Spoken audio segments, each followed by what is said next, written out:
This is Generation Now's video game segment. This is going to be a special video game segment, actually. We're going to establish Game of the Year. So we have a list of 10 video games that we personally enjoyed of 2011. Now, I've talked about all of them, well, maybe except for one. So let's start off with number 10. This is the one I haven't talked about because I just played it recently, but it was made by Bethesda and it's called Brink. Now, Brink is a first-person shooter with RPG elements. RPG elements as in you get to customize your guy. You know, you can pick his face, his clothes, tattoos, awesome masks. This really awesome hockey mask. I'll have my friend put up a picture of that one. And of course customize the guns from the stocks, you know, the barrels, the sights. It's a pretty awesome game. And it was made by Bethesda. And you know they don't touch crap, so you know it's pretty good. Now we're to number 9, Dead Island. I've talked about Dead Island before. It's a free roam horror survival game. That means you can go anywhere you want, but mind you, there will be zombies everywhere because that's what the game's about. Dead Island has the word dead in it. Kind of, but you can figure it out. But yeah, you know, you're stuck on an island. You can play it up with, you know, up to 4 people. You know, friends, awesome stuff, right? I mean, but this game is brutal. It's bloody and gory, dismemberment everywhere, and I mean, it's a good feeling of dread because you're not always on top of the fight. And you know, games like that's what you need to play. That's how you know if you're good. Now for number 8, Call of Duty Modern Warfare 3. You know, it's a first-person shooter. Everybody knows what Call of Duty is. You know what I mean? The graphics look like Modern Warfare 2. But the game is pretty awesome. They made a lot of, you know, they upped a lot of things. They got rid of the crap from Modern Warfare 2. So pretty much they made another Call of Duty. Now, I'm not as big a Call of Duty fan as I used to be because, you know, I played God who knows how many of them. But, you know, Call of Duty has to be on the list because, you know, I can't have you guys right in front of my house because Call of Duty wasn't on the list, you know. Now for number 7, Gears of War 3. Everybody knows and loves Gears of War. You fight the Locust, awesome chainsaw guns. All right, now Gears of War 3 pretty much summed up the story for the whole, you know, Gears of War universe. It was an excellent game. The first 2, you know, kind of skeptical about it, but kind of won me over in this third one. The multiplayer is a lot better now. It's more revamped. But the story itself, there was actually a story. You know what I mean? So it had to be on the list. I know what you guys are probably complaining about now. How come Gears of War 3 is above Modern Warfare 3? Blah, blah, blah. Dude, it's my opinion. I'm sovereign. Okay, I'm sovereign. They call me sovereign. They named a Reaper after me. All right? Now for number 6, oh, you Modern Warfare 3 fanboys are going to hate me. Battlefield 3. That's right. Battlefield 3. If you've actually played the 2, you can see that Call of Duty is way more easier. So, you know, as time progresses and I get better and better at Call of Duty because it's me, it gets less and less, you know, fun. So now I play Battlefield 3. They have vehicles in the game. Anything can blow up. I mean, and there's no more kill streaks, so you can't be murdered by an AC-130, but right as you spawn because, you know, that was always fun to do to people. Okay, but on the receiving end, you don't want that.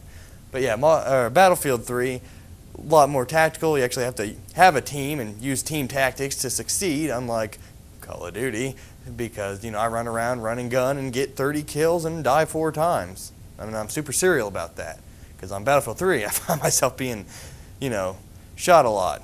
It makes it more fun when I'm not yelling. All right, and number 5, now pretty much everybody's going to hate me now, Tropico 4. Said it right. Usually say something else. But Tropico 4, all right, it's not a first-person shooter. It's actually a city-building game with a little pizzazz and humor to it. You know, you play as pretty much a dictator of a, you know, little banana republic. You're like a Castro, but you can make your own guy. So that's what makes it cool.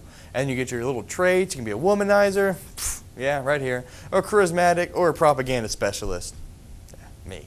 But, you know, all in all, you can imprison whoever you want. You can make people disappear, enact civics. I mean, you have, you know what I mean, just a police state. We all just want a police state. Not here, though, but everywhere else, you know, whatever. I mean, it's okay if you're in control. I've learned that. Number 4, a very wild and crazy game, especially with my friend, Saints the Third. And, okay, just like, you know, any Saints Row game, it's like Grand Theft Auto, best comparison right there.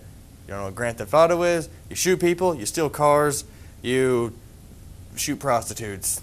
Yeah, that's pretty gruesome. But that's pretty much the gist of the game. I mean, you're a leader of a gang. The co-op is what makes it awesome because you can literally do everything with your friend, one other friend. Disappointed in that part. But, you know, do anything with your friend. He can go customize his cars and you can go ruin his day, or he can go, you know, he can go find clothes and you go ruin his day. or you go somewhere else because you guys don't have to stick together. Yep, because I don't need to be around 24/7. I already am at work. Now, Saints Row it's a crazy game, just like the other Saints Row. It's very, very comical. You run around naked. It's blurred, of course. Don't think I'm some kind of weirdo. But hey, run around naked on a motorcycle together. Oh, Tommy.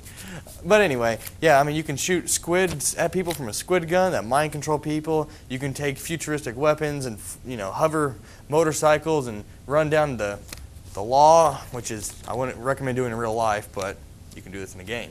And another little fun vehicle to use was actually a little 2-bit arcade-style tank that shoots little blocks out. Yeah, the game is that crazy. Now for number 3, Assassin's Creed Revelations. Now with Assassin's Creed, okay, I love Assassin's Creed. What I'll do is I'll play it, and then I'll pretend I'm assassin around work. You think I'm kidding. And then I'll get tired of it and wait for the next game and repeat the cycle.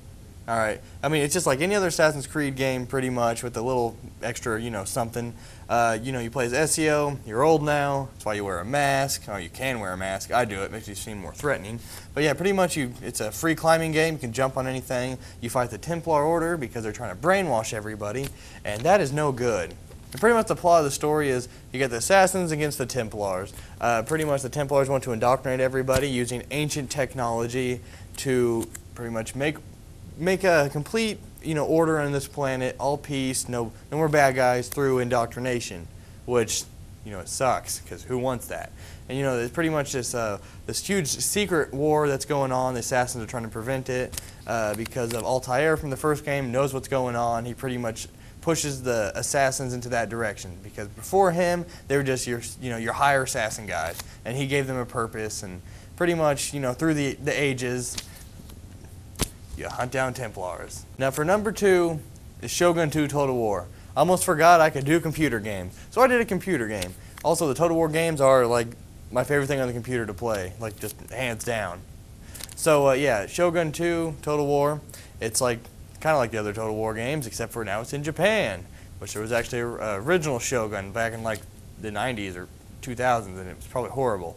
But now it's all vamped up. The graphics are excellent. I mean, the fighting is realistic. It's beautiful. Pretty much, you want to become Shogun. You pick your clan. I went with Takagawa because name sounds cool and he got a cool mask.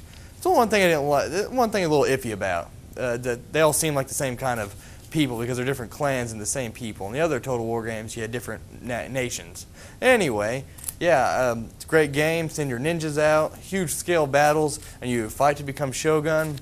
Embrace or denounce Christianity, but we all want those European guns. That is what it's all about, because that's awesome. Now for number 1, the official game of the year, and by official it means I picked it, and we all probably know what it is. Skyrim. Yes, Skyrim. We all heard and love Skyrim. We've all heard the arrow to the knee jokes, and who stole your sweet roll jokes at this point? I'm still looking for my sweet roll actually, but yeah, Skyrim is probably just amazing. It's an open world fantasy game. The graphics are just top notch. I don't care if you say Battlefield 3 has the best graphics. I don't care what you have to say. You can always write it on my Facebook though, but I don't care what you have to say. Skyrim takes the cake in graphics and just things to do. This game is so overwhelming because there's just a ridiculous amount of stuff to do. All right. With that, you can completely make your character. Sorry, customize your character because that's Bethesda for you. You pick your race, just in-depth, ridiculously in-depth character creation, and I mean you pretty much run around. You can do whatever you want. Now the people that probably be a little skeptical of games like this are people who have to be told what to do. Probably office drones, and you know who I'm talking about. But I mean, it's okay. The whole story of the game is there's a whole civil war in Skyrim. Now Skyrim is the land of the Nords. The Nords, the Viking guys are pretty much what they are. All right. So while that's going on, some evil god decides to, hey, I'm going to come back while you guys are fighting each other. So here comes this huge, ancient dragon monster. Yeah, I'm going to ruin that for you. He's a big dragon, and pretty much you're dragonborn. Gonna ruin that for you too. Probably didn't ruin it actually, but you're dragonborn, Dovahkiin, Fusrodal, all that good stuff. Play the game because I'm going to tear up if I get too in depth with this. Well, there we have it. Game of the year, Skyrim. We probably all knew about that anyway. One game of the year everywhere else. Why not here too? I have to jump on the bandwagon. Actually, I voted for them everywhere else too. So I win. Well, yeah, that was Generation Now. That was our special awesome video game segment, and enjoy the show.